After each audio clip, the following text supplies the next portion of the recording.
Hello दोस्तों, स्वागत है आप सभी की अपने चैनल आर के एक्सपर्ट क्लासेस में। तो यदि आप भी मैट्रिक फाइनल परीक्षा 2027 में देने वाले हैं तो अभी की इस क्लास में हम लोग मैट्रिक बोर्ड परीक्षा 2027 के लिए मैथ यानी गणित के वैसे भी महत्वपूर्ण ऑब्जेक्टिव क्वेश्चन देखेंगे जो आपके मैट्रिक बोर्ड परीक्षा 2027 में पूछा जाएगा। तो आप लोग इस क्लास में अंत तक बने रहिएगा। सेकेंडरी स्कूल एग्जामिनेशन 2027 एनुअल यानी वार्षिक फाइनल परीक्षा 2027 के लिए मैथ यानी गणित के हम लोग सबसे महत्वपूर्ण वीवीआई ऑब्जेक्टिव क्वेश्चन पढ़ेंगे जो डायरेक्ट आपके फाइनल परीक्षा 2027 में पूछा जाएगा। तो ये मैथ का क्लास है, मैथ का कंसेप्ट ध्यान से समझिएगा। सभी क्वेश्चन को सॉल्यूशन के साथ और कंसेप्ट के साथ हम लोग पढ़ेंगे। मैथ का विषय कोड 110 रहेगा और समय 3 घंटा 15 मिनट का मिलेगा फाइनल परीक्षा के लिए, और पूर्णांक 100 रहेगा। मैथ का एग्जाम 100 नंबर का होने वाला है। तो आइए पहला नंबर क्वेश्चन देखते हैं। फर्स्ट क्वेश्चन यहाँ पर पूछा गया है। पहला नंबर क्वेश्चन है कि समांतर श्रेणी दिया गया है 2, 6, 10, डॉट डॉट के प्रथम 11 पदों का योगफल क्या होगा। यहाँ पर प्रथम 11 पदों का योगफल पूछा गया है और ये क्वेश्चन सब्जेक्टिव में शॉर्ट आंसर टाइप क्वेश्चन में भी पूछा जाता है। तो देखिए कैसे बनेगा, ध्यान दीजिएगा। यहाँ पर प्रथम 11 पदों का योगफल पूछा गया है तो यहाँ पर n का वैल्यू 11 हो जाएगा। यहाँ पर 11 पदों का योगफल पूछा गया है तो n का वैल्यू 11 हो जाएगा। और यहाँ पर प्रथम पद 2 दिया गया है तो a का वैल्यू यहाँ पर 2 हो जाएगा। और यहाँ पर d बराबर d होता है सार्वंतर। सार्वंतर कैसे निकलता है तो दूसरे पद में से पहले पद को घटाया जाता है। तो दूसरा पद यहाँ पर 6 है, पहला पद 2 है, 6 में से 2 घटाएंगे तो 4 हो जाएगा। तो d का वैल्यू 4 हो जाएगा। अब यहाँ पर योगफल का फार्मूला आपको याद होना चाहिए। योगफल का फार्मूला होता है Sn बराबर में n/2 इंटू में 2a plus n-1 into D. n-1 into में d होता है ये Sn का फार्मूला यानी योगफल का फार्मूला होता है। तो n का वैल्यू यहाँ पर 11 है, 11/2 हो जाएगा। यहाँ पर 2 गुना a का वैल्यू 2 दिया गया है, प्लस में n का वैल्यू 11 है, माइनस का 1 इंटू में d का वैल्यू 4 है।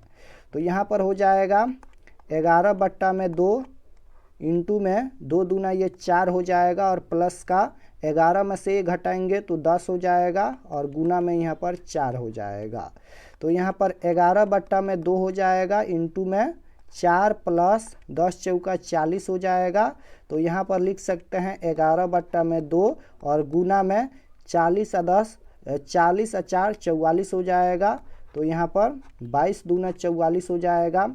तो यहाँ पर 11 गुना में 22 करेंगे तो 11 गुना 22 करेंगे तो 242 हो जाएगा। यानी इसका right answer 242 option number B में दिया गया है। तो option number B right answer होगा। क्वेश्चन नंबर 2 की ओर चलते हैं। 2 नंबर क्वेश्चन यहाँ पर पूछा गया है कि समांतर श्रेणी दिया गया है, प्रथम 50 पदों का योगफल क्या होगा। उसी प्रकार से क्वेश्चन पूछा गया है, यहाँ पर 50 पदों का योगफल पूछा गया है तो n का वैल्यू यहाँ पर 50 हो जाएगा।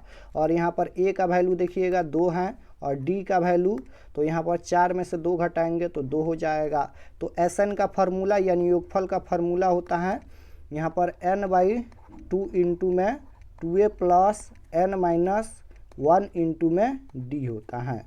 तो यहाँ पर सभी का वैल्यू रख दीजिए। n का वैल्यू 50 है तो 50/2 हो जाएगा, इंटू में 2 गुना एक जगह पर 2 दिया गया है, प्लस में n का वैल्यू 50 है, और माइनस का 1 इंटू में d का वैल्यू यहाँ पर 2 है। तो यहाँ पर ये हो जाएगा 25 दूना 50 25 हो जाएगा, और यहाँ पर 2 दूना 4 प्लस में 50 में से 1 घटाएंगे तो 49 हो जाएगा, और गुना में यहाँ पर 2 हो जाएगा। तो यहाँ पर 25 और यहाँ पर 4 प्लस में गुना करेंगे तो कितना होगा, 9 दूना 18 के 8 और 4 दूना 8, 8 1 9 यानी 98 हो जाएगा। तो यहाँ पर हो जाएगा 25 गुना में 98 या 4 102 हो जाएगा। तो गुना करेंगे 25 गुना 102 तो ये हो जाएगा 2550 हो जाएगा। तो ऑप्शन नंबर बी में दिया गया है, right answer option number B हो जाएगा 2550। क्वेश्चन नंबर 3 की ओर चलते हैं। 3 नंबर क्वेश्चन यहाँ पर पूछा गया है कि tan माइनस थीटा बराबर क्या होगा। ये फार्मूला ही होता है, अगर tan में माइनस लगा है तो माइनस को बाहर करेंगे, ये हो जाएगा tan थीटा। तो माइनस का tan theta option number D में दिया गया है, राइट आंसर डी हो जाएगा। क्वेश्चन नंबर 4 यहाँ पर पूछा गया है कि cos माइनस थीटा बराबर क्या होगा। तो cos में अगर माइनस लगा है तो वह cos थीटा ही होता है, लेकिन tan में लगा रहता है तो माइनस को बाहर करते हैं, लेकिन cos में अगर है तो प्लस का ही cos थीटा होगा। तो ऑप्शन नंबर ए में ही दिया गया है, प्लस का ये cos थीटा हो जाएगा। ये दोनों फार्मूला हैं। क्वेश्चन नंबर 5 यहाँ पर पूछा गया है। 5 नंबर क्वेश्चन है कि साइन ए और गुना में कॉसेक ए बराबर क्या होगा। तो यहाँ पर देखिएगा, लिखेंगे साइन ए बराबर में साइन ए गुना यहाँ पर दिया गया है तो गुना लिखेंगे, और कॉसेक ए है तो कॉसेक ए का फार्मूला होता है 1 में साइन ए, यानी 1 साइन थीटा होता है, थीटा का जगह पर ए है तो यहाँ पर साइन थीटा से साइन थीटा कट जाएगा तो 1 बचेगा, यानी इसका आंसर ऑप्शन नंबर ए में दिया गया है, राइट आंसर ए हो जाएगा। फार्मूला आपको याद होना चाहिए। क्वेश्चन नंबर 6 यहाँ पर पूछा गया है कि यदि tan थीटा बराबर 4/3 है तो sine theta plus cos theta बराबर क्या होगा। यहाँ पर tan थीटा बराबर 4/3 दिया गया है तो sine theta plus cos theta का वैल्यू पूछा गया है। तो यहाँ पर tan थीटा बराबर क्या होता है, फार्मूला tan थीटा बराबर लंब बटा आधार यानी p/b होता है। तो p का वैल्यू ऊपर में 4 है, b का वैल्यू नीचे में 3 है। तो यहाँ पर लंब और आधार दिया गया है तो हमें कोण निकालना है, यानी h का वैल्यू निकालना है। तो h बराबर यानी कोण बराबर फार्मूला होता है रूट अंडर लंब स्क्वायर प्लस आधार स्क्वायर यानी p स्क्वायर प्लस में b स्क्वायर। ये पाइथागोरस प्रमेय का फार्मूला होता है। तो यहाँ पर p का वैल्यू देखिएगा 4 है, 4 का स्क्वायर 16 और प्लस में b के जगह पर 3 है तो 3 का स्क्वायर 9 हो जाएगा। 16 और 9 25 हो जाएगा, और 25 का वर्गमूल 5 होता है तो 5 हो जाएगा, यानी h का वैल्यू यहाँ पर 5 हो जाएगा। तो पूछा गया है यहाँ पर साइन थीटा और प्लस में यहाँ पर कॉस थीटा बराबर क्या होगा। तो साइन थीटा बराबर फार्मूला होता है लंब बटा कोण यानी p/h होता है, और प्लस में कॉस थीटा बराबर फार्मूला होता है आधार बटा कोण यानी b/h होता है। तो यहाँ पर p का वैल्यू देखिए यहाँ पर है, p का वैल्यू 4 है और h का वैल्यू अभी हम लोग 5 निकाले हैं तो 5 हो जाएगा, और प्लस में b का वैल्यू देखिएगा यहाँ पर 3 है तो 3 हो जाएगा, और h का वैल्यू अभी हम लोग 5 निकाले हैं तो 5 हो जाएगा। अब 5 और 5 का एलसीएम लेंगे तो 5 हो जाएगा, ऊपर में 4 प्लस में 3 हो जाएगा, 4 और 3 7/5 हो जाएगा। तो यही तो इसका आंसर होगा। देखिए कहाँ पर दिया गया है, 7/5 ऑप्शन नंबर सी में दिया गया है, तो right answer option number C हो जाएगा। क्वेश्चन नंबर 7 यहाँ पर पूछा गया है। 7 नंबर क्वेश्चन है कि दिए गए समकोण त्रिभुज ABC में AB/AC बराबर क्या होगा। यहाँ पर AB में AC का वैल्यू पूछा गया है, AB/AC बराबर क्या होगा। तो यहाँ पर देखिए ये है यहाँ पर AB और यहाँ पर AC है, तो यहाँ पर देखिए ये है AC। तो यहाँ पर ये होता है, आपको याद होना चाहिए, ये क्या होता है, लंब होता है, लंब यानी P होता है, नीचे वाला ये आधार होता है यानी B होता है, और ये वाला यहाँ पर कोण होता है यानी H होता है। तो यहाँ पर देखिए AB का वैल्यू कितना है, ये वाला यहाँ पर A है और ये B है, तो ये क्या होता है, लंब होता है, यहाँ पर लंब यानी P होता है। तो यहाँ पर हो जाएगा AB का वैल्यू P हो जाएगा, और यहाँ पर बट्टा में AC है तो AC, यहाँ पर A और C, AC यहाँ पर ये कोण होता है यानी H होता है, तो P/H यानी लंब बटा कोण। लंब बटा कोण किसका फार्मूला होता है, साइन थीटा का फार्मूला होता है।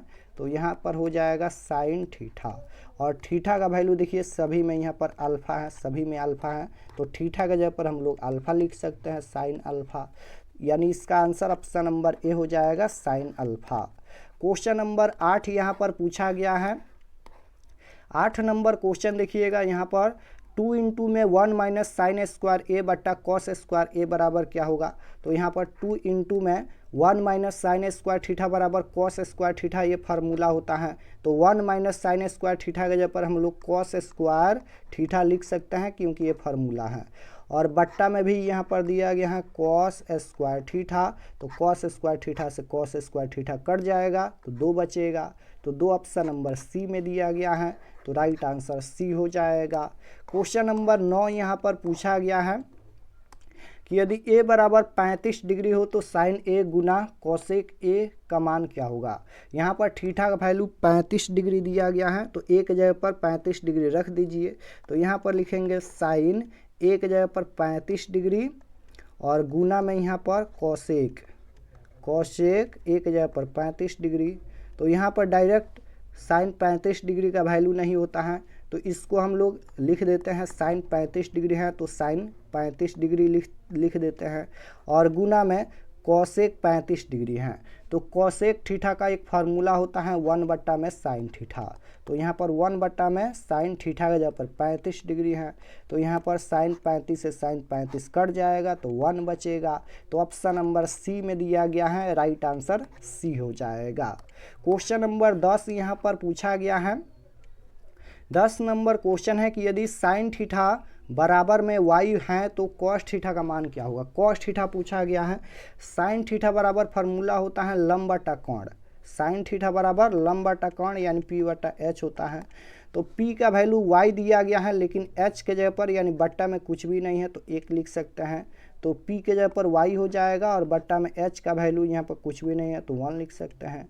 अब यहाँ पर कॉस थीटा पूछा गया है। कॉस थीटा बराबर आधार बटा कोण होता है, आधार बटा कोण यानी b/h होता है।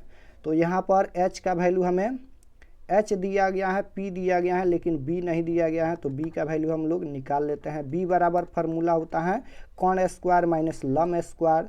तो कोण के जगह पर देखिएगा यहाँ पर है 1 का स्क्वायर और माइनस का यहाँ पर देखिएगा p के जगह पर y दिया गया है तो y का स्क्वायर हो जाएगा। लम b बराबर यानी आधार बराबर कोण स्क्वायर माइनस लम स्क्वायर, ये फार्मूला होता है। तो यहाँ पर 1 का स्क्वायर तो 1 ही होगा, और माइनस y स्क्वायर है तो y स्क्वायर हो जाएगा। अब यहाँ पर देखिए b का वैल्यू तो √1 माइनस y स्क्वायर आ गया, तो b की जगह पर हम लोग क्या लिखेंगे, b की जगह पर हम लोग लिखेंगे 1 माइनस का y स्क्वायर, और h का वैल्यू देखिए यहाँ पर नीचे में 1 है तो 1 लिखेंगे। तो यहाँ पर √1 माइनस y स्क्वायर बट्टा में 1, इसका वैल्यू √1 माइनस y स्क्वायर ही होगा। तो ऑप्शन नंबर कहाँ पर दिया गया है, डी में दिया गया है। माइनस है तो माइनस ऑप्शन नंबर ए में है, तो option number A right answer होगा। क्वेश्चन नंबर 11 यहाँ पर पूछा गया है। 11 नंबर क्वेश्चन है कि यदि कोसेक थीटा बराबर दिया गया है b/a, कोसेक थीटा बराबर b/a दिया गया है तो सेक थीटा का मान क्या होगा। अब यहाँ पर कोसेक थीटा बराबर फार्मूला क्या होता है, तो साइन थीटा बराबर लंब बटा कोण होता है, तो कोण बट्टा में लंब हो जाएगा कोसेक थीटा का फार्मूला, क्योंकि साइन थीटा का उल्टा कोसेक थीटा होता है। तो h का वैल्यू ऊपर में b दिया गया है और p का वैल्यू नीचे में a दिया गया है।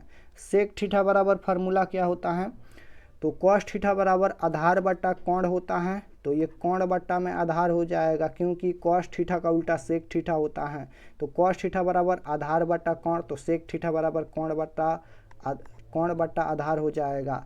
तो यहाँ पर देखिए h का वैल्यू p का वैल्यू दिया गया है, लेकिन b का वैल्यू नहीं दिया गया है, तो b बराबर फार्मूला होता है √कोण स्क्वायर माइनस लम स्क्वायर। कोण के जगह पर देखिए यहाँ पर h के जगह पर b है तो b स्क्वायर, और माइनस का यहाँ पर हो जाएगा p के जगह पर लम के जगह पर a है तो a स्क्वायर हो जाएगा। तो b का वैल्यू इतना ही होगा √b square minus a square. तो h का वैल्यू यहाँ पर ऊपर में b है तो h के जगह पर b हो जाएगा, और बट्टा में b का वैल्यू यहाँ पर हो जाएगा √b स्क्वायर और माइनस का यहाँ पर a स्क्वायर। तो यही तो इसका आंसर होगा। देखिए कहाँ पर दिया गया है, b बट्टा में √b square minus a square, option number A में दिया गया है, तो राइट आंसर ए हो जाएगा। क्वेश्चन नंबर 12 यहाँ पर पूछा गया है। 12 नंबर क्वेश्चन है यहाँ पर कि 1 माइनस tan स्क्वायर थीटा का मान क्या होगा। 1 माइनस tan स्क्वायर थीटा का वैल्यू पूछा गया है, तो सेक स्क्वायर थीटा होता है या कोसेक स्क्वायर थीटा होता है या फिर tan स्क्वायर थीटा या कॉट स्क्वायर थीटा। तो इसका आंसर क्या होगा, 1 प्लस tan स्क्वायर थीटा का वैल्यू पूछा गया है। 1 प्लस टेन स्क्वायर थीटा का मान क्या होगा, ये फार्मूला ही पूछा गया है। तो बिल्कुल इसका आंसर होता है सेक स्क्वायर थीटा। तो ऑप्शन नंबर ए में ही दिया गया है, option number A right answer हो जाएगा। ये फार्मूला ही होता है 1 प्लस टेन स्क्वायर थीटा बराबर सेक स्क्वायर थीटा होता है। तो क्वेश्चन नंबर 13 की ओर चलते हैं। 13 नंबर क्वेश्चन देखिएगा, यहाँ पर पूछा गया है। क्वेश्चन नंबर 13 है यहाँ पर 9 tan square alpha minus 9 sec square alpha बराबर क्या होगा। दोनों में यहाँ पर 9 है, 9 को हम लोग बाहर कर देते हैं, कॉमन कर लेते हैं, तो बचेगा यहाँ पर टेन स्क्वायर में अल्फ़ा और माइनस का बचेगा यहाँ पर सेक स्क्वायर में अल्फ़ा। तो यहाँ पर हो जाएगा 9 गुना tan square alpha minus sec square alpha, यानी tan square theta minus sec square theta बराबर 1 होता है। तो 9 गुना 1 यानी 9 हो जाएगा। तो ऑप्शन नंबर ए में दिया गया है, राइट आंसर ए हो जाएगा। क्वेश्चन नंबर 14 यहाँ पर पूछा गया है। 14 नंबर क्वेश्चन है कि कोसेक स्क्वायर थीटा माइनस 1 बराबर क्या होगा, ये भी फार्मूला पूछा गया है। तो कोसेक स्क्वायर थीटा माइनस 1 बराबर कॉट स्क्वायर थीटा होता है। Option number B right answer होगा। क्वेश्चन नंबर 15 यहाँ पर पूछा गया है कि यदि किसी त्रिभुज के शीर्षों के नियामक -1,0, 5, -2 एंड 8,2 हो तो इसके केंद्रक के नियामक क्या होगा। केंद्रक का नियामक पूछा गया है। तो केंद्रक का नियामक का फार्मूला होता है x1 plus x2 plus x3/3 होता है, और फिर यहाँ पर y1 plus y2 plus y3/3 होता है। ये केंद्रक के नियामक का फार्मूला होता है। तो यहाँ पर कितना हो जाएगा, x1 के जगह पर -1 है तो माइनस का 1, और प्लस में x2 के जगह पर 5 है तो 5 हो जाएगा, और प्लस x3 की जगह पर 8 है तो 8 हो जाएगा। तो यहाँ पर 3 बट्टा में हो जाएगा। और फिर y1 के जगह पर 0 है तो 0 प्लस y2 की जगह पर -2 है, प्लस माइनस माइनस होता है तो माइनस का 2, और प्लस y3 की जगह पर 2 है तो 2 हो जाएगा। बट्टा में यहाँ पर 3 हो जाएगा। अब यहाँ पर देखिएगा कितना होगा, यहाँ पर 8/13, 13 में से 1 घटाएंगे तो 12 हो जाएगा, 12 बट्टा में 3 हो जाएगा। और यहाँ पर ये तो कट जाएगा, माइनस प्लस है, 0/3 हो जाएगा। तो यहाँ पर 3 चौका 12, 4 हो जाएगा, और ये 0/3 है तो 0 हो जाएगा। 4,0 ऑप्शन नंबर बी में दिया गया है, right answer option number B होगा। क्वेश्चन नंबर 16 की ओर चलते हैं। 16 नंबर क्वेश्चन यहाँ पर पूछा गया है कि बिंदु ए में दिया गया है 3,4 और बी में दिया गया है -3,8 को मिलाने वाली रेखाखंड के मध्य बिंदु का नियामक क्या होगा। मिलाने वाली रेखाखंड के मध्य बिंदु का नियामक पूछा गया है। तो मध्य बिंदु का नियामक का फार्मूला x1 प्लस x2/2 होता है, और फिर y1 प्लस y2/2 होता है। ये मध्य बिंदु का फार्मूला होता है।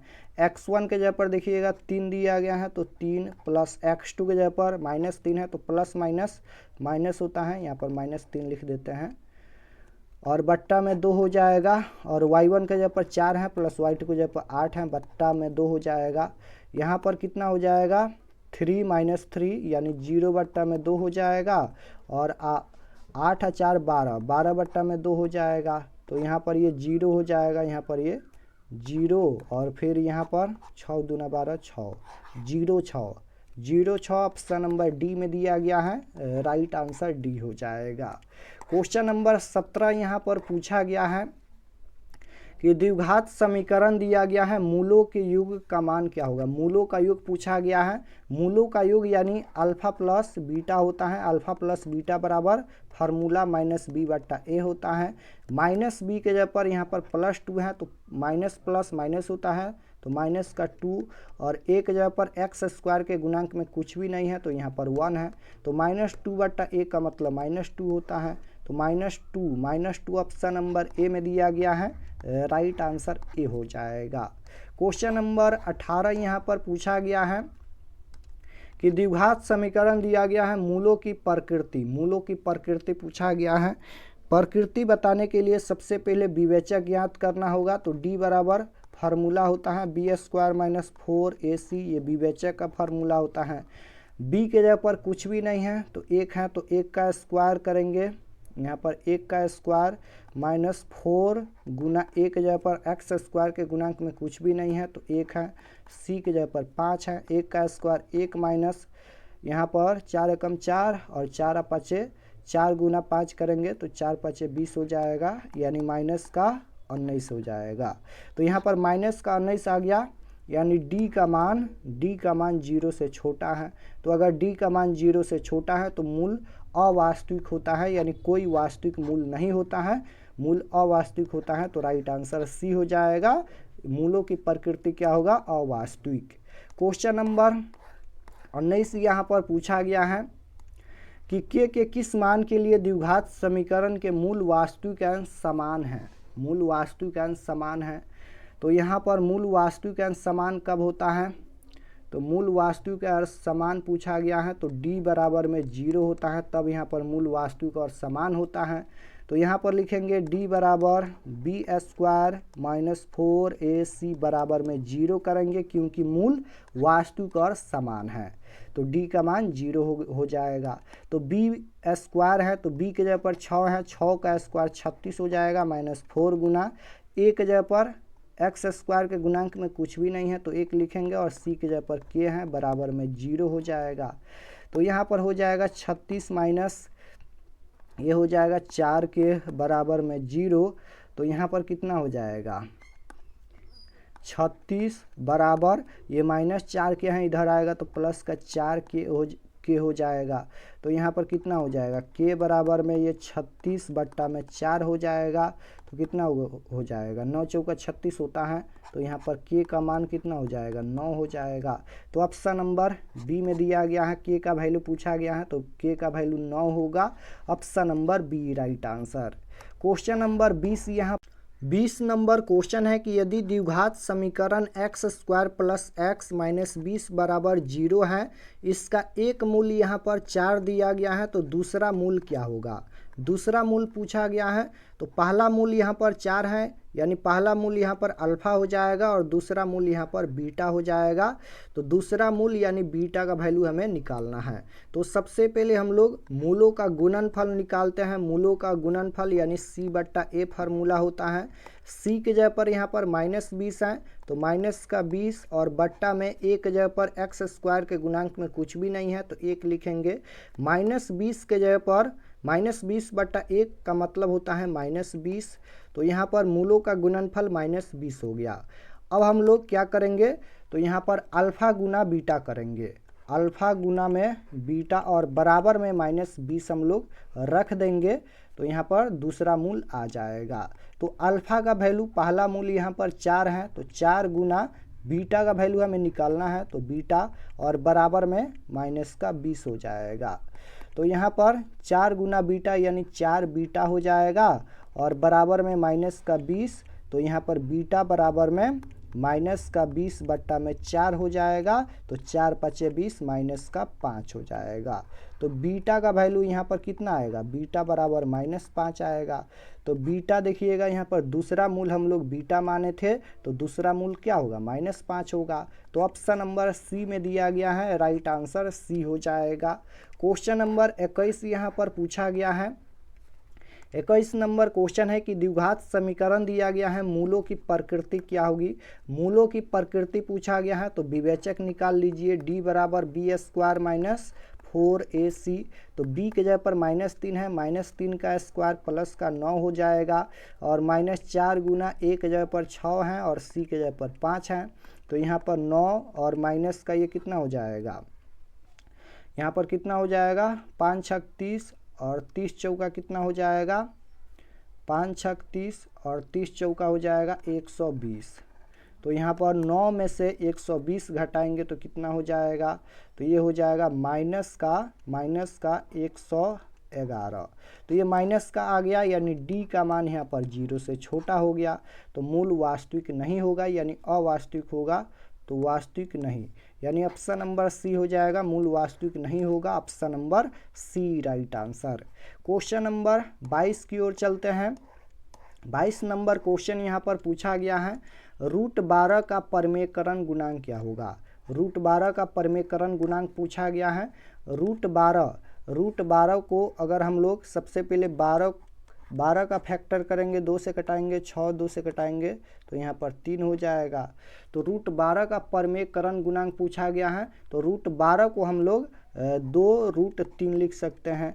अब यहाँ पर √3 है, √3 में अगर हम लोग √3 से गुना कर देंगे तो ये परमेय संख्या में बदल जाएगा। जैसे यहाँ पर 2 गुना √3 गुना √3 ये 3 हो जाएगा, तो 3 दूना 6, 6 ये परमेय संख्या हो गया।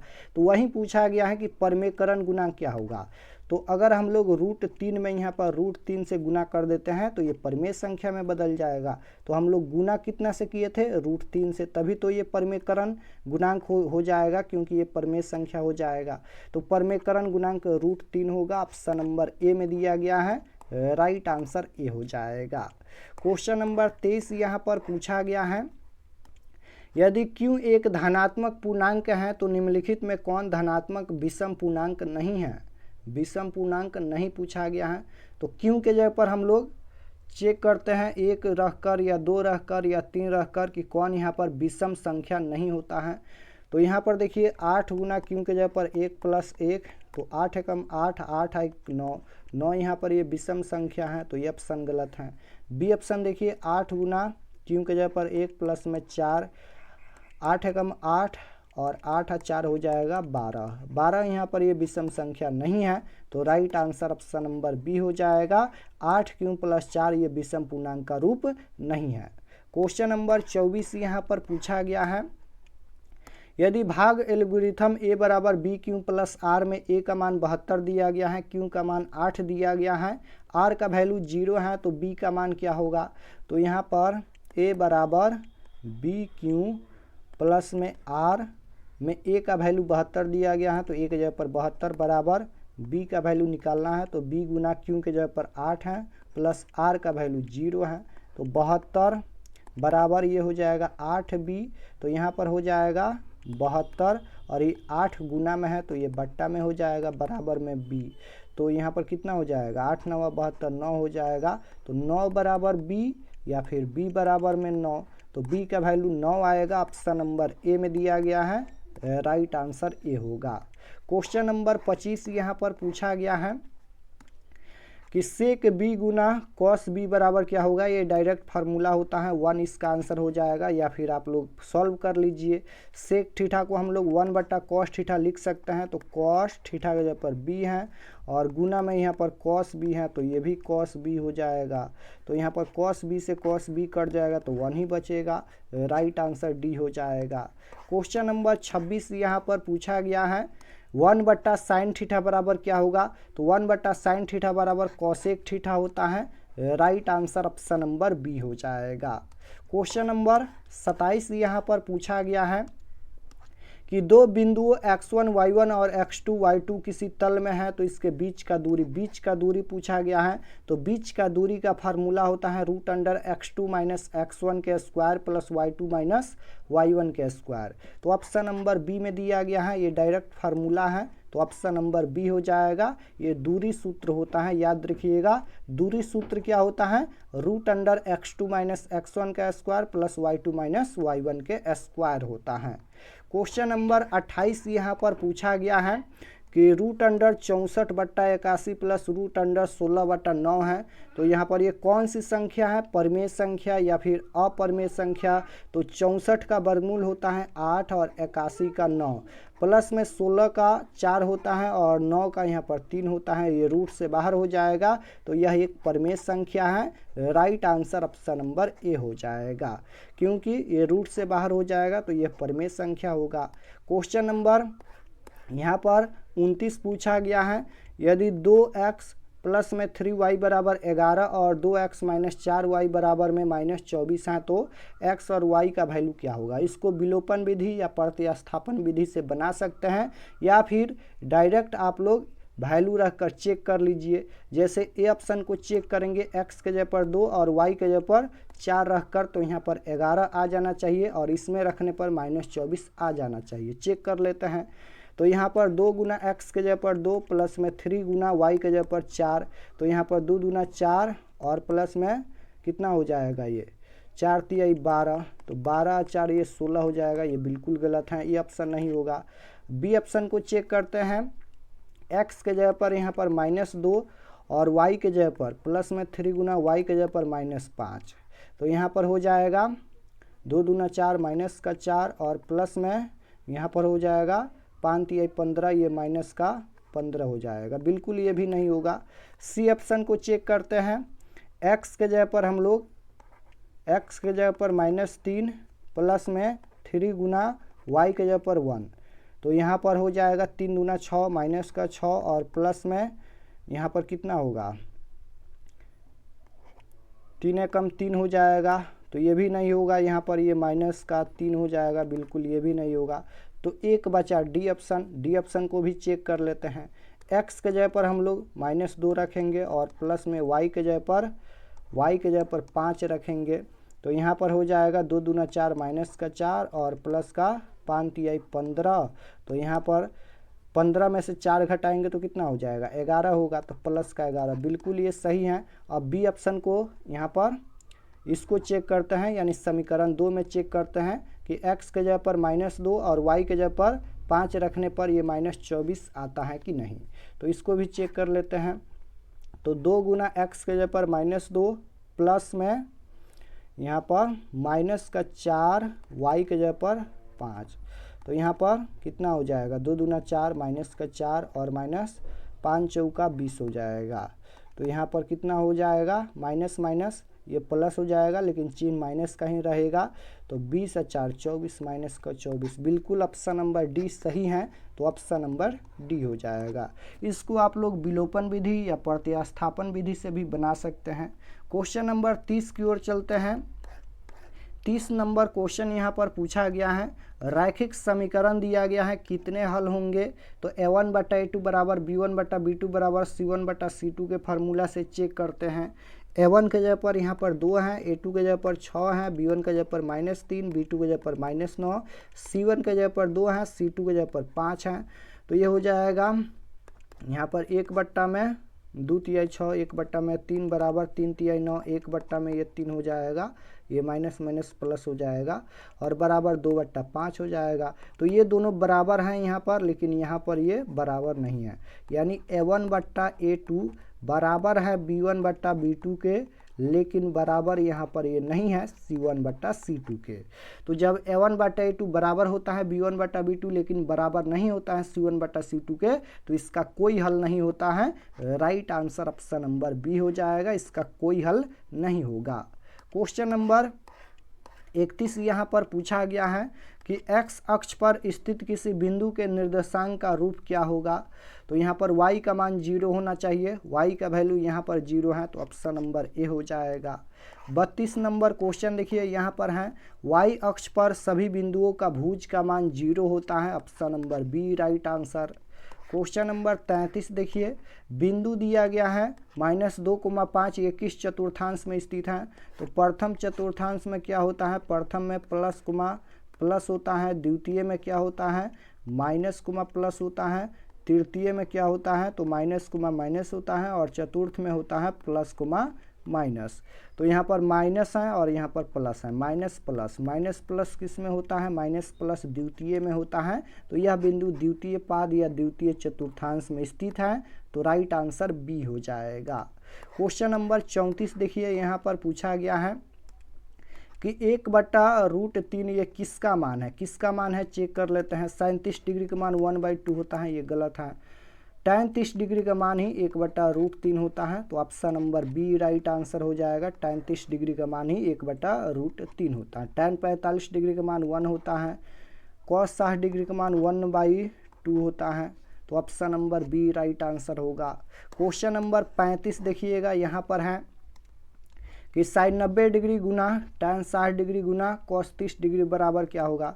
sin 90 डिग्री का मान 1 होता है, tan 60 डिग्री का मान होता है √3 गुना cos 30 डिग्री का मान होला √3/2। तो यहाँ पर हो जाएगा, इसे गुना करेंगे √3 में, √3 से गुना करेंगे √9, √9 का वर्गमूल 3 होता है। 3 में 1 से गुना करेंगे तो 3 हो जाएगा और बट्टा में 2, 3/2। ऑप्शन नंबर बी में दिया गया है, राइट आंसर बी हो जाएगा। क्वेश्चन नंबर 36 यहाँ पर पूछा गया है, इनमें किसका मान यहाँ पर √2 है, किसका मान √2 है, चेक कर लेते हैं। cos 45 डिग्री का मान ही √2 होता है, तो ऑप्शन नंबर ए में ही दिया गया है, राइट आंसर ए हो जाएगा। cosec 45 डिग्री का मान √2 होता है। क्वेश्चन नंबर 37 यहाँ पर पूछा गया है कि यदि बहुपद दिया गया है, शून्यकों का गुणनफल 8 है तो ए का मान क्या होगा।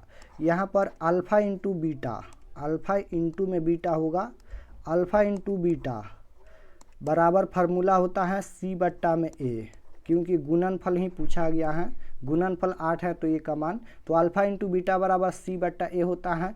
अल्फा इंटू बीटा का वैल्यू यहाँ पर 8 दिया गया है, 8 बराबर C के जगह पर ए है और ए के जगह पर x² के गुणांक में कुछ भी नहीं है तो 1 है, तो 8 बराबर A/1 का मतलब ए ही होता है, यानी 8 बराबर में ए हो जाएगा या फिर ए बराबर में 8 हो जाएगा। तो ए का वैल्यू 8 ऑप्शन नंबर सी में दिया गया है, राइट आंसर सी होगा। क्वेश्चन नंबर 38 यहाँ पर पूछा गया है कि बहुपद दिया गया है यहाँ पर x² - 11 का शून्य क्या होगा, तो बराबर 0 करेंगे। तो यहाँ पर x² बराबर -11 है, इधर आएगा तो प्लस का 11, स्क्वायर हटेगा तो ये रूट में जाएगा, √11, तो इसका 2 शून्य होगा, एक प्लस का √11, एक माइनस का √11, तो एक प्लस का √11 और एक माइनस का √11 यहाँ पर ऑप्शन नंबर सी में दिया गया है, तो राइट आंसर सी हो जाएगा। 39 नंबर क्वेश्चन है यहाँ पर कि साइन थीटा गुना में कॉट थीटा का व्युत्क्रम क्या होगा, इसका व्युत्क्रम पूछा गया है। तो यहाँ पर हम लोग लिखेंगे साइन थीटा और गुना में कॉट थीटा का एक फार्मूला होता है, कॉट थीटा बराबर फार्मूला होता है कॉस थीटा बट्टा में साइन थीटा। तो यहाँ पर साइन थीटा से साइन थीटा कट जाएगा तो क्या बचेगा, कॉस थीटा बचेगा, तो cos theta option number B में दिया गया है, राइट आंसर बी होगा। 40 नंबर क्वेश्चन देखिए, यहाँ पर पूछा गया है कि 3, 4, 7, 2, 7, 6, 7, 9 का बहुलक क्या होगा, इसका बहुलक पूछा गया है। तो जो संख्या बार बार रिपीट हुआ है वही इसका बहुलक होगा। तो इनमें यहाँ पर 7 देखिएगा 3 बार रिपीट हुआ है तो इसका बहुलक 7 हो जाएगा, क्योंकि इसमें सबसे ज़्यादा बार 7 आया है, यानी सबसे ज़्यादा बार 7 रिपीट हुआ है तो इसका बहुलक 7 हो जाएगा। तो option number C right answer. तो इस क्लास में हम लोग मैथ यानी गणित के 40 सबसे महत्वपूर्ण VVI ऑब्जेक्टिव क्वेश्चन सॉल्यूशन के साथ, कंसेप्ट के साथ हम बता दिए हैं। तो आप लोग इसको रिवीजन कीजिएगा और ये सभी क्वेश्चन आपके परीक्षा में 100% पूछा जाएगा। और अगर आप लोग चैनल पर नए होंगे तो चैनल को ज़रूर सब्सक्राइब कर लेना, ताकि आने वाले नेक्स्ट क्लास आपके पास ज़रूर पहुँचे। तो मिलते हैं नेक्स्ट क्लास में, तब तक अपना स्टडी कीजिए। आप सभी को धन्यवाद।